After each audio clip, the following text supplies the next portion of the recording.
have a mini game to talk to you about today. Sold in a video cassette box. Castle Dash. Wow. I'm running for the castle.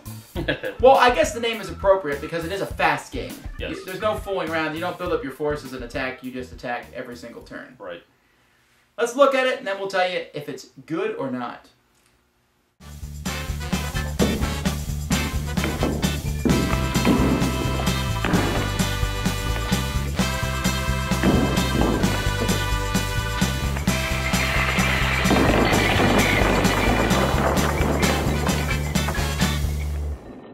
Here's the setup for a 4-player game. You can add 2 more people in for a 5 or 6-player game, or you can go down to a 3. Although I'm just going to tell you here right at the startup that this game does not work very well as a 3 or 5-player game, because in a 4 or 6-player game you are fighting the 2 people next to you and the person across from you. In a 5-player game, there's no one across from you, and that means you only have to deal with the 2 people on your sides, which causes logistical problems, I believe. Now, players have a pile of pieces here, as you can see. They have little glass beads, and these stand for their soldiers.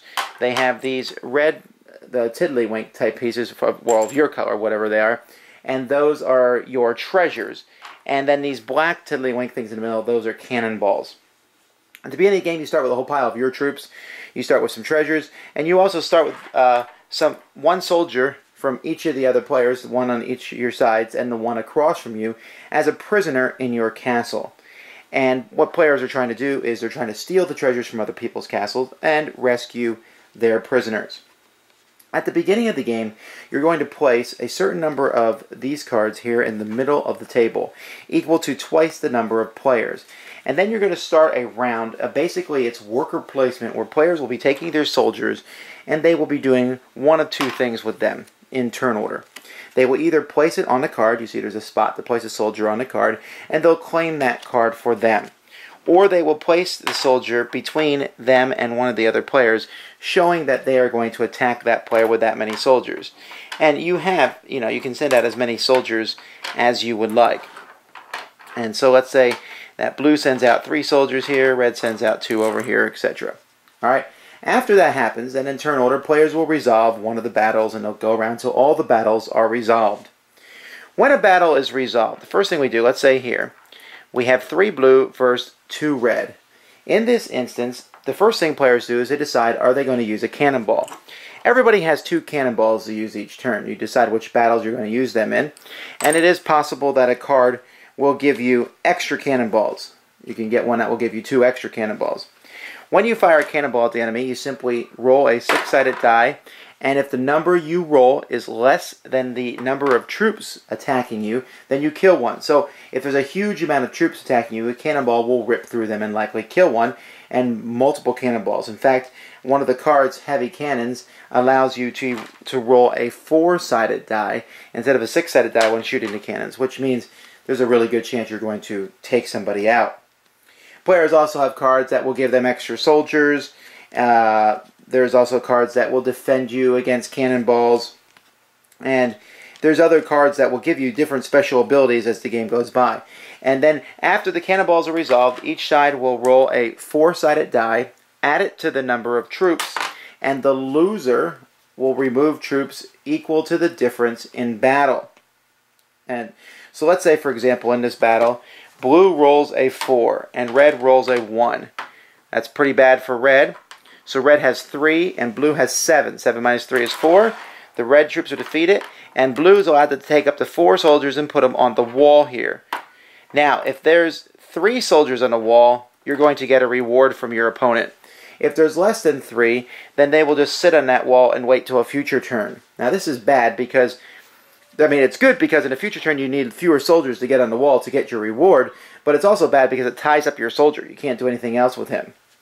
But once you get 3 soldiers there as a result of a battle, then you remove those 3 soldiers and you have a choice. You can either free your captured soldier, which gives you another soldier to use, or you can steal one of the treasures from your opponent.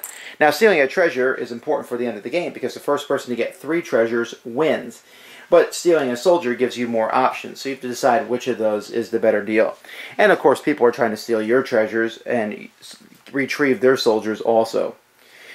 The game will continue to progress as people use different cards. These are only used in one battle. One round, and then they're all returned. Cannonballs, like I said, they replenish every turn, and so you just keep going and going and going until somebody wins, which isn't really that difficult. That long of a game. It's very, very short. The game is over when one person has gotten 3 treasures, they win, or when someone's out of treasures, and then whoever has the most treasures wins at that point. All right, well, you can see that it's a fairly short game. Very. As I said when I was showing the explanation, it's definitely a game. I cannot fathom why they didn't make some kind of rules where you fight someone across you in 3 to 5 players, because that's a huge, huge hole in the rules in my opinion. Because if you're fighting 2 people and make an agreement with the guy next to you, you have fair game to attack the other guy on the other side, and there's nothing that can change that. Full bore. But with 3 people, you would have to make agreements with 2 of them, which isn't going to happen so much. So I will only play this with 4 to 6 players. Yeah, that makes sense. The game that we played most recently, it was all about. The guy who won was my son David, and he had an alliance with the guy that was sitting next to him, and so the only reason that the guy sitting next to him didn't win was because Tom kept attacking him, and he virtually left me alone. So yeah, it really forced my hand. I couldn't decide who I was going to attack. Right. I had to attack one person. Yeah, exactly. So, the team aspect is kind of almost a game breaker. Okay. The game breaker is a bad word for it, but it really makes it difficult for anybody else to win out of those 2 people in the alliance. I like it. I don't love it. I think it's fine. It's at least fast. This is a mini clip game.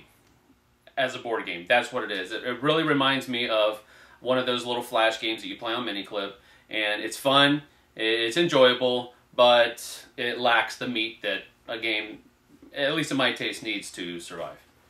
Well, I would play it. I don't know that I would. Right. If I was saying, hey, we got 30 minutes to kill, it's not a long game. Right. What I mean is, it will never rise above the ranks of filler game. It will never be anything other than that. But at least it's streamlined. It's very simple to play.